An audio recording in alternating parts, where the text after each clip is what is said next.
हुन्छ बस्नु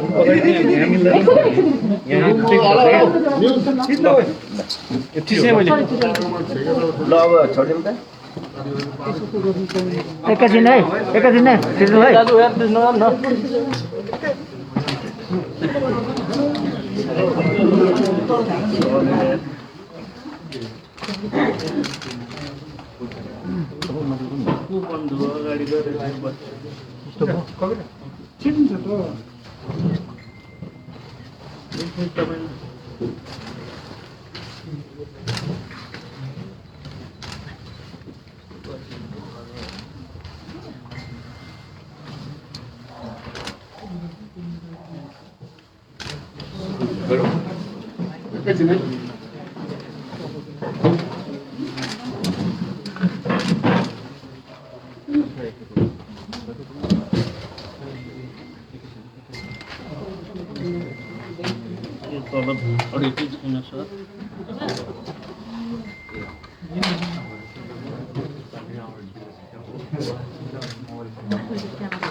यहाँ उपस्थित हुनुभएका सम्पूर्ण पत्रकारज्यूहरूलाई नमस्ते तथा यस छोटो समयमा आइदिनु भएकोमा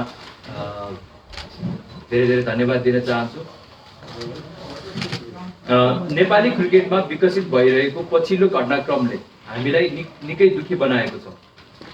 यति बेला हामी खेलाडीहरू T20 ग्लोबल क्वालिफायर र WCLC जस्ता महत्त्वपूर्ण प्रतियोगिताहरूको तयारीमा व्यस्त हुनुपर्ने थियो, तर आफै स्पष्टीकरण दिई हिँड्नुपर्ने अवस्था बनेको छ। यो राम्रो लागिरहेको छैन।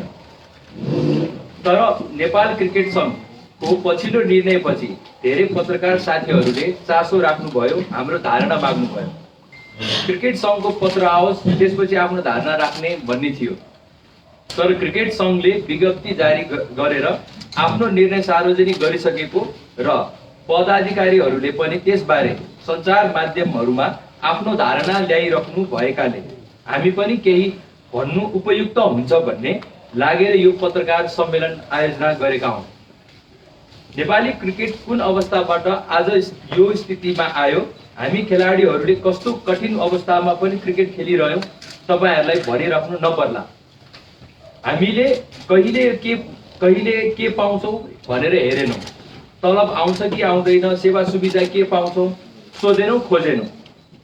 हामी खेलाडीहरूको एउटै लक्ष्य हुन्थ्यो र आज पनि छ, कसरी मैदानमा राम्रो प्रदर्शन गर्ने, देशलाई जिताउने, सारा नेपालीहरूलाई खुसी दिने।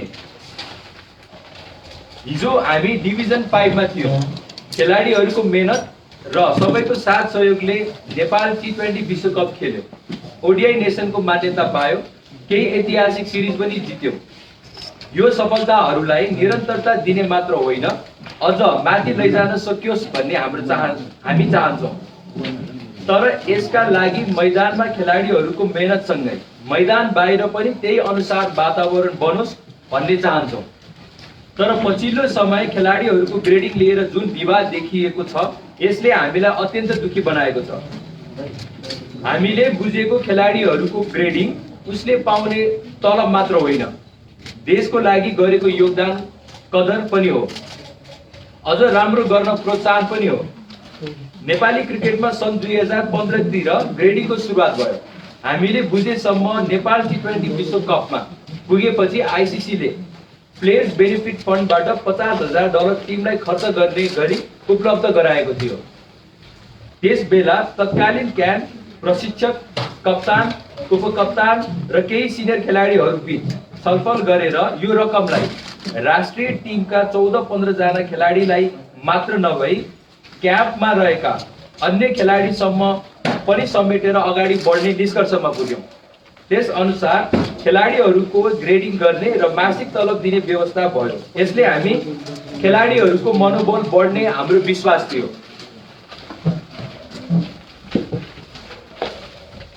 तर त्यसमा समस्या देखिन थाल्यो। समयमा तलब आएन, क्रिकेट सङ्घ निलम्बनमा परेको बेला भनेर हामीले चित्त बुझायौँ। जब क्यानको निलम्बन हट्यो हामीलाई लागेको थियो अब अवस्था सहज हुँदै जानेछ। तर दुःखका साथ भन्नुपर्छ, क्यानले 2020 का लागि ढिला गरी गरेको ग्रेडिङ पनि विवादमा पर्यो।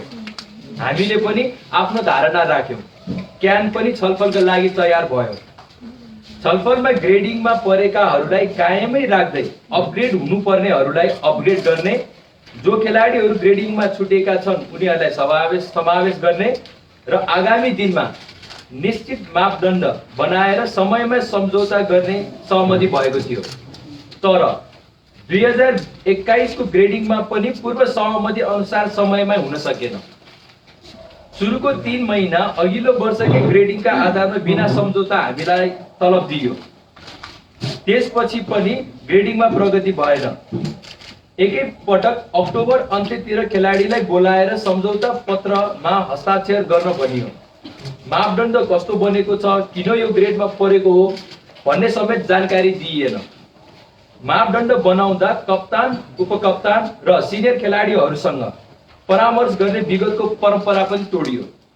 केही खेलाडीले सम्झौतामा हस्ताक्षर गरे तर ग्रेडिङमा त्रुटि भएको थाहा भयो। म स्वयंले कार्यवाहक सचिवलाई फोन गरेर यसबारे जानकारी गराएको थिएँ, किनकि लागेको थियो क्यानले संवाद गर्ला।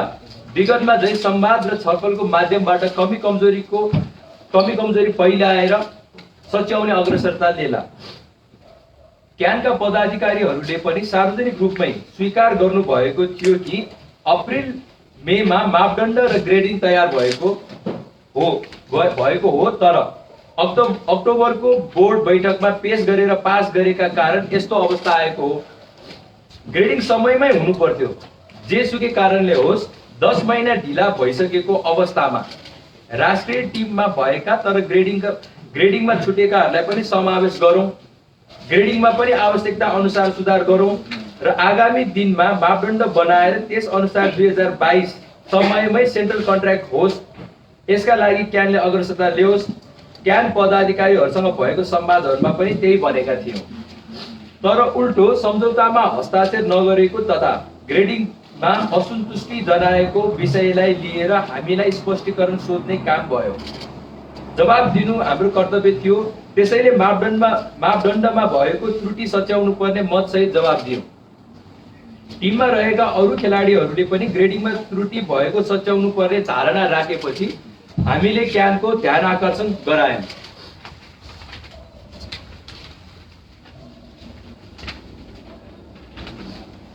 हामीले खेलाडीहरूले पाउँदै आएको म्याच फी नपाएको, भत्ता पहिला भन्दा कम भएको, बीमा रिहाब राम्रै नभएको, त्रिदेशीय बीमा नभएको, रिहाब नभएको, त्रिदेशीय सिरिज जितेको प्रोत्साहन स्वरूप पुरस्कारका लागि पहल गर्नुपर्ने लगायत विषयमा पनि हामीले लिखित रूपमै ध्यान आकर्षण गराएका हौँ।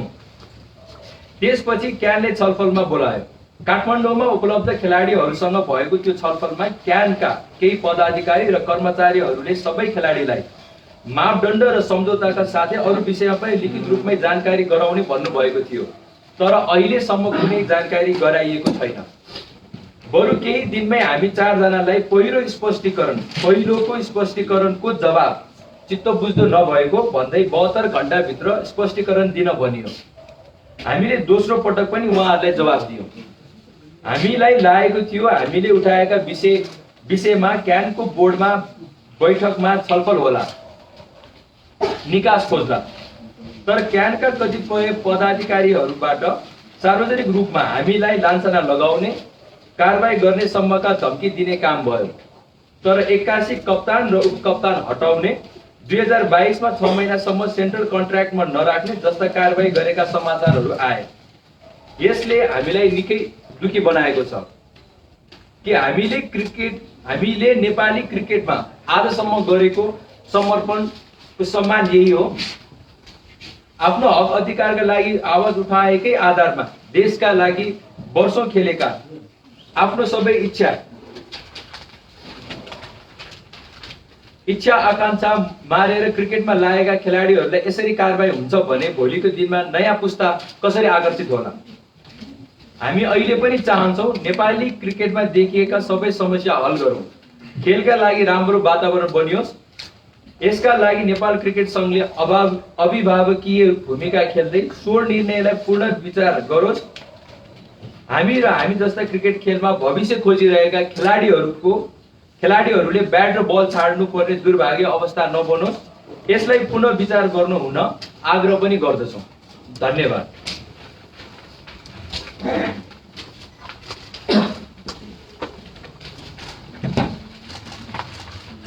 यसमा हजुरहरूको केही जिज्ञासा केही छ भने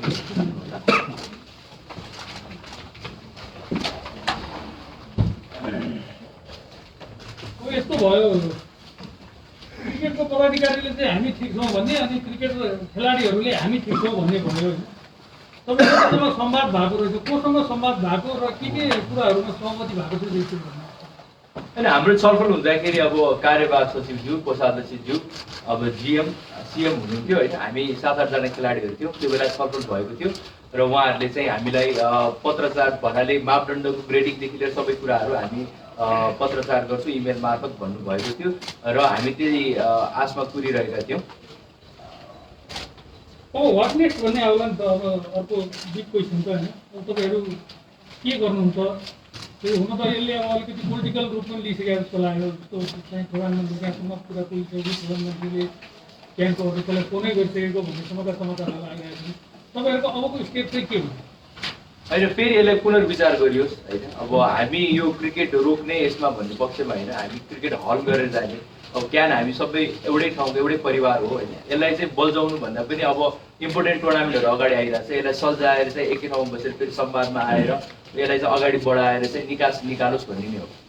संवाद चाहिँ पहिला हो भनेको क्रिकेट चाहिँ अब सुरु हुँदैछ अलिकतादेखि होइन। क्रिकेटमा जान्छौँ कि समयलाई सरकारले हल गरेर मात्रै क्रिकेट खेल्छौँ कि के गर्छौँ? होइन, पहिला जति छिटो हुन्छ त्यति छिटो चाहिँ संवादमा आएर यसलाई हल गर्नेतिर लगोस् भन्ने चाहन्छु। त्यो हल गरेर मात्रै हामी क्रिकेटमा जान्छौँ। अनि यो पहिला हाम्रो फोकस भनेको अब अहिले यो संवादमा उहाँहरूले चाहिँ बोलाओस् भन्ने नै हो। त्यो क्रिकेटमा त एक स्टेप अगाडि नै बढिसक्यो। तपाईँहरू कारवाही मात्रै गरेका छैन कि अर्को क्याप्टेनै नियुक्त गरेर चाहिँ अगाडि बढिसकेको। त्यो अवस्थामा तपाईँहरूले चाहिँ के गर्नुहुन्छ भन्ने अनि यसलाई फेरि पुनर्विचार गरोस् भन्ने नै हो। हामी अब योभन्दा अगाडि डिसेम्बर 21 देखिको लागि चाहिँ क्याम्पै सुरु गर्दैछ क्रिकेट सङ्घले। डिसेम्बर 20सम्म तपाईँहरूको चाहिँ यो विषयमा केही पनि चाहिँ हल भएन भने तपाईँहरू के गर्नुहुन्छ? क्याम्प जोइन गर्नुहुन्छ कि गर्नुहुन्न कि भन्ने क्वेसन छ। हजुर, पहिलो सुरुमा त हामी यसमा कन्सन्ट्रेट छौँ, उहाँहरूले आग्रह गरिरहेको छौँ होइन। फेरि पनि पुनर्विचारको लागि पहिला त्यो पक्षमा नै जाउँ भन्ने। हजुर, हामी टिम हो होइन। अनि निर्जर चाहिँ तपाईँहरूलाई उहाँहरूले लगाउनुभएको अर्को आरोप भनेको चाहिँ तपाईँहरूले चाहिँ गुट बनाउनु भयो, त्यसले गर्दा क्रिकेट एकदम भयो भन्ने छ होइन। अब गुट कसरी बनायो हो त्यो आरोपलाई चाहिँ हामी कसरी के भन्नुहुन्छ? होइन, गुटको विषयमा अब मलाई कप्तानी जिम्मेवारी दिएपछि मलाई लाग्दैन कि मैले गुट बनाइराख्नुपर्छ भन्ने। म एउटा टोलीको नेता भइसकेपछि अथवा क्याप्टेन भइसकेपछि मैले गुट बनाउने भन्ने हुँदैन कि मैले समग्र खेलाडीको लिड गर्ने हो। अब गुट यो बाहेक अन्य कसैले गर्छ त्यो मलाई जानकारी छैन, उहाँहरूलाई होला होइन। तर मलाई यस्तो केही पनि जानकारी छैन। कप्तानले अरू खेलाडीलाई बहकाएर हस्ताक्षर गरेर लायो भन्ने कुरा अब अरू खेलाडीलाई बहकाएर यो गर्ने भन्दा पनि हामीले जुन ध्यान आकर्षण गराएका छौँ त्यसमा सबैको सहमति, सबैलाई हामीले पत्र दिएर गराएका छौँ होइन। यसमा बहकाएर यो भन्नुहुन्छ भने अब मलाई लाग्दैन कि हामीले कसैलाई बहकाएर फुलाएर गरेको छौँ भन्ने कुरा। हामी एउटा टिम भएर हामी सबैजनाले एग्री गरेर यसलाई चाहिँ यो कुरा जायज छ भनेर हामी अगाडि बढेको हौँ। यो दुवै पक्षले नेक्स्ट पछाडि हटेर समाधान निस्किन्छ भने तपाईँहरूको पक्षबाट के हुन्छ जस्तो लाग्छ? यसलाई फेरि पुनर्विचार गर्छ। हामी संवादको लागि तयार छौँ होइन। अनि यो जुन कारबाहीदेखि लिएर यो प्रक्रियाहरू, यो ग्रेडिङको विषयलाई लिएर वर्गीकरणको विषयलाई चाहिँ पुनर्विचार गरियोस् भन्ने हाम्रो इच्छा हो। ग्रेडिङको कमजोरी के हो तपाईँको विचार? होइन, अब ग्रेडिङको भन्नाले जहिले पनि पोस्ट भएर पनि अलिकति धेरै कुराहरू विवादहरू आइरहेको हो होइन। अब हामीले चाहेको चाहिँ खेलाडीहरू अब पोस्ट भइसकेपछि अब यो पालिकोलाई हामीले वर्गीकरणको विषयमा धेरै जानकारी छैन, कसरी मापदण्ड के भयो केही जानकारी गराएको छैन। यसलाई चाहिँ यो पल्टलाई पनि सबैजना खेलाडीहरू कोही पनि नछुटोस्, मारमा नपरोस् होइन। अब खेलाडीहरू मारमा परेर कसैलाई राम्रो हुन्छ जस्तो मलाई लाग्दैन भन्ने हिसाबले सबैलाई समेटेर लग्योस् भन्ने हाम्रो चाहना हो। तपाईँहरूलाई क्राइटेरिया भन्नुभएको थिएन, यो क्राइटेरियाभित्र राखेर चाहिँ वर्गीकरण गर्नेछौँ भनेर त्यो क्राइटेरियाभित्र परेको नै हो होइन, क्राइटेरियालाई नै आधार मानेर चाहिँ त्यहाँनिर यो गरेको भनेर भनिरहनु भएको छ होइन। तपाईँहरूले त्यो कुरा चाहिँ बुझ्नु भएको छैन अथवा के हो? हामीले बुझाइएको छैन। हामीले त्योभन्दा अगाडि कन्ट्र्याक्ट साइन गर्नुभन्दा अगाडि हामीले मापदण्डको कुनै पनि क्राइटेरियाको विषयमा भनिएको छैन, बुझाएको छैन। हामीले छलफलमा पनि हामीलाई चाहिँ त्यो मापदण्डको क्राइटेरिया इमेल गर्नु भनेको थियो, त्यो पनि भएको छैन होइन। अहिलेसम्म भनौँ न कन्ट्र्याक्ट साइन गर्दाखेरि चाहिँ त्यस्तो केही पनि हामीलाई यही हो भनेर मुखले बुझाए पनि अब हामी 7-8 जना मात्र थियौँ, सबैजनाले इमेल गर्ने नै भन्ने कुरा चाहिँ त्यो भएको छैन।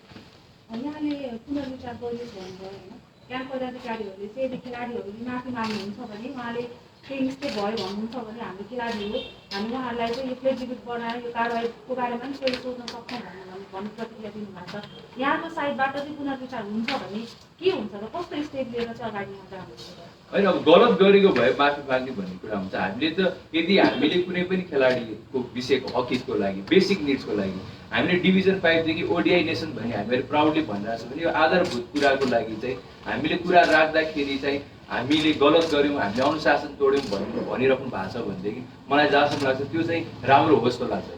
यदि अब पुनर्विचार पनि भएन अथवा यहाँले भन्नुभयो भने हामीले गलत गरेको छैन भन्नुभयो होइन, कुनै साइडबाट चाहिँ कुनै पनि डिस्कसन अगाडि बढेन भने चाहिँ जस्तो ग्लोबल क्वालिफायर अघि पनि अलिकति भन्नुभयो यहाँले क्याम्प सुरु हुँदैछ, पिएम कपहरू हुँदैछ, त्यसमा चाहिँ तपाईँहरू जानु खेल्नुहुन्छ हुँदैन? यदि सबै कुरा यथावत रहेमा क्रिकेटको लागि चाहिँ अगाडि जानुहुन्छ क्लियरली भन्नु होइन। अब अहिलेलाई हाम्रो सबैभन्दा फर्स्ट फोकस भनेको वर्गीकरण र यो सच्याओस् भन्ने हो, संवादको लागि आओस् भन्ने हो होइन। त्यसपछि उहाँहरूले प्रतिक्रिया के दिनुहुन्छ, त्यसपछि हामीले खेल्ने वातावरण बनाइदियोस् भन्ने हो होइन। अब त्यो भयो भनेदेखि हामी खेल्छौँ। त्यो भएन मतलब चाहिँ यो चाहिँ सोचिदिनु पऱ्यो होइन, सबभन्दा पहिला यो सोच्नु पऱ्यो यो विषयमा पुनर्विचार अथवा तपाईँहरूले भनेको कुराहरू मागहरू चाहिँ अहिले राख्नु भएको त्यो नभइदिन्छ तपाईँहरू क्रिकेट खेल्दैनौ भन्ने नै हो त? अनि खेल्दैनौँ भन्ने होइन होइन। अब हामीले चाहिँ फर्स्टमा यो पुनर्विचार गर्यो। अब हामीले जुन हामीले आफ्नो कर्म गरिरहेछौँ, काम गरिरहेछौँ, हामी गरि नै रहेछौँ होइन। पहिलो सुरुमा चाहिँ अरू कुनै कहीँ जानुभन्दा नि यो महत्त्वपूर्ण टुर्नामेन्ट र यो क्याम्प भन्नुभन्दा अगाडि चाहिँ यो कुनै पनि संवादमा यसमा बसेर चाहिँ पुनर्विचार गरियोस् भन्ने नै हो। त्यो त सम्भव हुन्छ र जस्तो एउटा बोर्डले चाहिँ एउटा डिसिजन गर्यो होइन, क्रिकेट बोर्डले चाहिँ जुन डिसिजन गरेर तपाईँहरू 4 जनालाई कारवाही गर्ने भनेर भनेको अब तपाईँहरूको अबको डिमान्ड भनेको चाहिँ त्यो नै फिर्ता हुनुपर्ने जस्तो देखियो होइन। पुनर्विचार गरियोस्, अब फिर्ता हुने नहुने उहाँहरूले फेरि बोर्डमा राखेर गर्नुहुन्छ होला होइन। तर हाम्रो पुनर्विचारमा चाहिँ के त अब यो सबै कारवाही फिर्ता लिनुपर्ने हो कि आदि कारवाही फिर्ता लिनुपर्ने हो कि पुनर्विचार चाहिँ केमा पुनर्विचार? होइन, हामीले यति ठुलो यति नचाहिने अथवा हामीले जुन किसिमको अनुशासन भन्ने कुराहरू गरिरहेको छौँ त्यसको लागि यति ठुलो कारवाही होस् मलाई लाग्दैन होइन। त्यसमा चाहिँ पुनर्विचार गरियोस् भन्ने कारवाहीको विषयमा पुनर्विचार गरियोस् भन्ने तपाईँको भनाइ? हजुर, कारवाहीदेखि वर्गीकरणको विषयमा चाहिँ फर्स्ट चाहिँ वर्गीकरणको विषयमा चाहिँ पुनर्विचार गरियोस् भन्ने। अर्को एउटा चाहिँ पोलिटिकल अलिकति इन्टरफेरेन्स पनि होला जस्तो सम्भावना देखिरहेको छ, सङ्केतहरू प्रधानमन्त्रीले चासो राख्नुभयो, प्रचण्डले चासो राख्नुभयो भन्ने कुराहरू आएको छ। त्यो विषयमा तपाईँहरूको केही धारणा छ कि छैन? होइन, उहाँले चासो राख्नुभयो भने चाहिँ खुसी लागेको छ होइन। अब यसले पनि देखाउँछ कि क्रिकेटलाई सबैजना कसरी राम्रो नजरले हेरिराख्नु भएको छ भन्ने कुरा पोजिटिभ साइडमा चाहिँ हेर्नुपर्छ जस्तो लाग्छ। यसरी अब यो चासो लिइरहेपछि अब तपाईँहरूको कारवाही फिर्ता हुन्छ भन्ने आशामा तपाईँहरू हुनुहुन्छ? अहिले त्यो थाहा भएन, त्यो त बोर्डको डिसिजन हो होइन। अब बोर्डले के गर्छ भन्ने अब बोर्डमै रहन्छ। तपाईँहरूमाथि त्यो जुन खालको डिसिप्लिनको कुराहरू चाहिँ आइरहेको छ नि त, तपाईँहरू चाहिँ बोर्डलाई पनि अस्वीकार गर्ने, आफ्नो घेराभन्दा बाहिर निस्किने, तपाईँहरू पनि अनुशासन तोड्नुभएको भन्ने आरोप तपाईँहरूमाथि पनि छ नि त। त्यो कुरामा चाहिँ तपाईँहरूले धेरै स्पष्टीकरण दिइरहेको जस्तो देखिन्छ। अनि हामीले स्पष्टीकरण दिइसकेका छौँ। अब मैले भने हामीले खेलाडीको हकितको लागि बोल्दाखेरि अनुशासन तोडिन्छ भन्ने कुरा चाहिँ मलाई जहाँसम्म लाग्छ अब हो जस्तो लाग्दैन होइन। अब त्यो बोल्न नपाइने, राख्न नपाइने भन्ने कुरा हो त भन्ने नै हो होइन। तर उहाँहरूको भनाइअनुसार त तपाईँहरूको कन्ट्र्याक्टको 1 नम्बरको बुदामा नै चाहिँ मिडियामा गएर बोल्न नपाउने भन्ने नै छ। मिडियामा जानु पऱ्यो भने क्याम्पको स्वीकृति लिएर मात्रै मिडियामा जान पाइन्छ भन्ने क्लजहरू छ अरे तपाईँहरूको कन्ट्र्याक्टमा भन्ने कुराहरू? त्यो कन्ट्र्याक्ट पहिलो सुरुमा त अब त्यो मैले हस्ताक्षर गरेको थिएन, हामीले उपलब्ध पनि गराएको छैन र हस्ताक्षर गरेको साथीहरूलाई कपी पनि गराएको छैन, कपी पनि उपलब्ध गराएको छैन होइन। त्यसले गर्दाखेरि अब यो कन्ट्र्याक्ट अगाडिको कन्ट्र्याक्टमा त तपाईँले साइन गर्नुभएको थियो होला, त्योभन्दा अगाडिको हजुर तपाईँले गर्नुभएको छैन होला, योभन्दा अगाडिको कन्ट्र्याक्टमा साइन गर्नुभएको थियो होला, त्यसमा त्यो क्लजहरू थियो होला, त्यो त तपाईँलाई जानकारी थियो होला नि त यो चाहिँ ग्रेडिङको अथवा चाहिँ कुनै पनि कुरा मिडियामा जानुभन्दा अगाडि क्याम्पको स्वीकृति लिनुपर्ने मिडियामा जान पाइँदैन भन्ने कुराहरू तपाईँलाई ज्ञान त थियो होला नि होइन यो दोस्रोमा अब ग्रेड के भन्छ कन्ट्र्याक्टमा के राख्यो हामीले थाहा छैन होइन र अर्को कुरा चाहिँ हामीले उहाँसँग संवादको लागि कुरा गरेको पनि हामी आफै मिडियामा गएको होइन होइन मिडियामा इन्टरभ्यूको कुरामा चाहिँ यस्तो भएको हो त्यसैले गर्दाखेरि अब अरू कुरा गरिराख्नुभन्दा पनि अहिले हाम्रो कुरा भनेको यो वर्गीकरणलाई सच्याओस् भन्ने नै हो भने एकचोटि पुनर्विचार गरोस् भन्ने नै हो है हस् थ्याङ्क यू भेरी अर्को एउटा लास्ट क्वेसन है तपाईँको जस्तो पूर्व क्याप्टेनहरूसँग पनि कुरा हुन्छ होला यो विषयमा उहाँहरूको धारणा तपाईँले बुझ्नु भएको छ अनि हामी धेरैजनासँग कुरा गरिरहेको छैनौँ कतिजनाले चाहिँ होइन ठिक छ राम्रै अब यो अब अफसोस हो होइन अब अभिभावकले यसरी गर्नु होइन तर अब खेलाडीको हकितको लागि बोल्नु राम्रै हो भन्नुहुन्छ हस् थ्याङ्क यू यदि क्याम्पसँग विचार गरेन भने यो विषयमा एजुकेसन राख्नु भने के गर्नुहुन्छ त्यो बेला हामी डिसाइड गरौँ थ्याङ्क यू